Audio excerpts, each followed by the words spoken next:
Good evening, this is Rashad Mitchell coming to you live from my YouTube channel as I continue on my part series.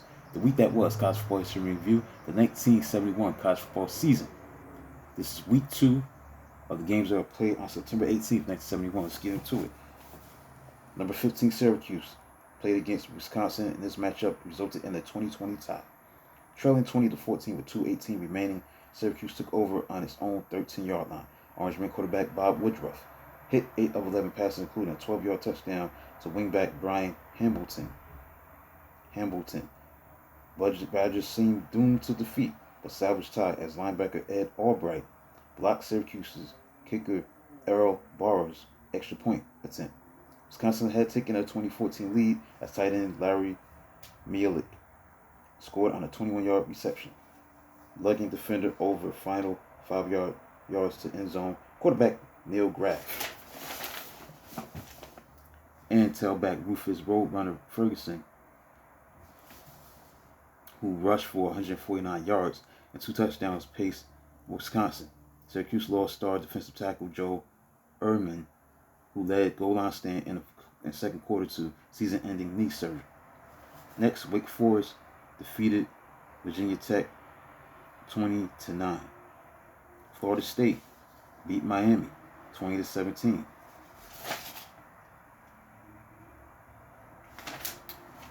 Fran Kirchy's coaching debut at Miami got initial shock as Seminoles defensive back Eddie McMillan raced opening kickoff back 90 yards for a touchdown, but the Canes running back Chuck Foreman scored twice in the second quarter for 17-7 lead at halftime break. The deeper Florida State squad overcame a 78 yards of offense in the first half to dominate in the second half heat. Kicker Frank Fonts pulled FSU within 17-10 late in the third quarter. Wide receiver Rhett Dawson's 5-yard touchdown grab of toss by Gary Huff, the quarterback, tied it early in the fourth quarter, and Font's 25-yard field goal won it with 4:38 left. Next, Georgia. The number 11 team in the country beat Tulane 17-7 as Greenway was guilty of only one penalty all day, but their single foul came at the wrong time because late in the third quarter, Tulane tied game 7-7 on a 9-yard touchdown run by sophomore tailback Ricky Hebert had 88 yards and 30 carries and then forced Georgia to punt, but Wade was called for a personal foul. Bulldogs retained possession on their 40-yard line, and Georgia rambled on to winning touchdown by tailback Ricky Lake, who had 82 yards on 24 carries with 8:54 to play in the fourth quarter. So Bulldogs soon added insurance on kicker Kim Braswell's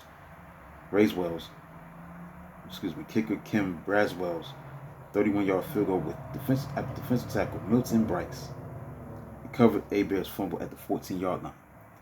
University of Georgia quarterback Andy Johnson rushed for 127 yards and a touchdown, which resulted from fumble-inducing tackle by defensive end Phil Sullivan at Tulane 31-yard line in the first quarter. Next, Mississippi State beat Florida by a score of 13-10. Bulldogs kicker Glenn Ellis booted winning 29-yard field goal with 5 minutes left, just moments after penalty against Florida nullifies missed field goal. The Gators grabbed a 10-3 lead as quarterback John Reeves, who broke former Mississippi quarterback Archie Manning's SEC career total offensive mark with 5,576 yards, threw 5-yard touchdown pass to tight end Jim Yancey. As Mississippi State defense, which intercepted Reeves 4 times, posted a second half shutout, Maroon fullback Wayne Jones tied game at 10-10 with 21-yard scoring run to set up Ellis's 3-point heroics. Next, Nebraska. The number 1 team in the country beat University of Minnesota by a score of 35-7. Pick your poison. Huskers proved they could pounce on any weakness. In this case, stepping out of mold to throw for 226 yards. Doing most damage was wingback Johnny Rogers, who caught 6 passes for 126 yards with touchdowns of 28, 20, and 37 yards. Quarterback Jerry Taggett kept pace, going 15-21 for 218 yards in the air. Gophers dug themselves early hole, allowing 2 touchdowns in the first quarter when managing no first downs. Now Minnesota bounced back with 79-yard drive ended by tailback Jim Henry's 6-yard touchdown run. Taggy then fumbled, and Gophers linebacker Bill Light recovered at Huskers' 39-yard line. Like it's 39-yard line. Now driving to 10-yard line. The Gophers sniffed tie, but after 3 plays produced, minus 3 yards, they missed field goal. Nebraska responded with 80-yard voice to second 1-yard touchdown run. Two.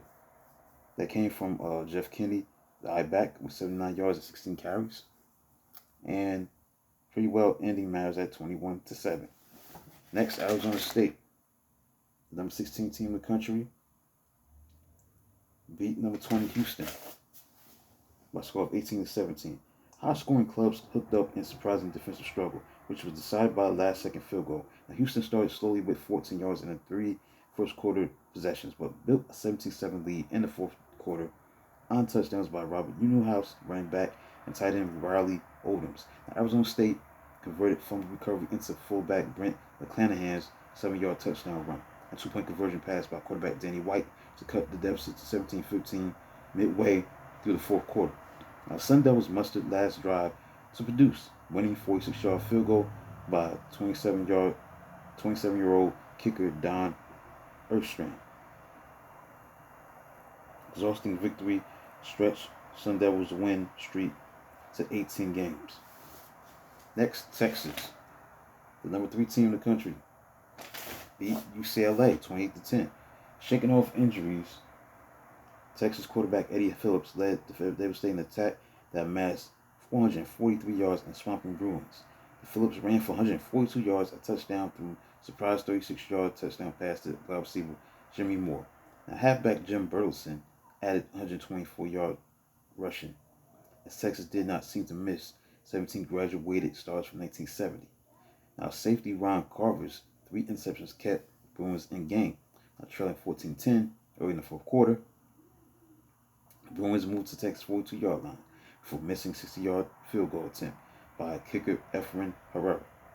Now, Longhorns soon marched 87 yards to seal the deal at 21-10 with 2-yard keeper by Phillips on the fourth down. So Bruins touchdown had come in the first quarter for 7-0 lead. Quarterback Mike Flores, 42-yard touchdown to wide receiver Reggie Eccles. Next, finally, Washington. Washington beat Purdue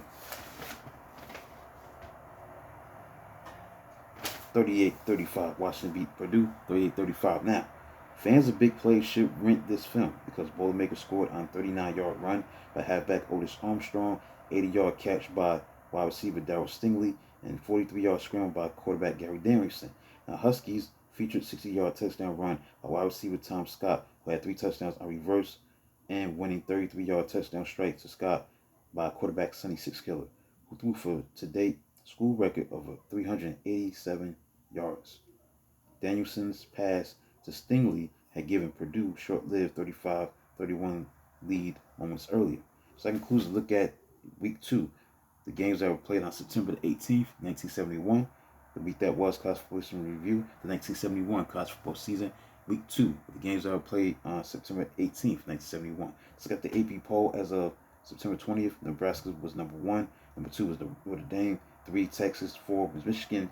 4, we start with number 1 was Nebraska. Number 2, Notre Dame. Number 3 was Texas. Number 4, Michigan. Number 5 was Auburn. 6, Ohio State.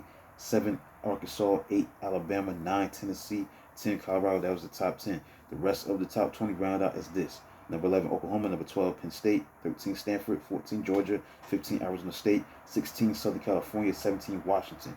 18, Louisiana State. 19, Toledo. And number 20, Duke. So that concludes a look at the moments the week that was College Football History Review. The 1971 College Football season. Week 2. The games that were played on September the 18th, 1971. Please like, subscribe, and comment on the channel. Do a video of this magnitude tomorrow. Until then, talk to you soon.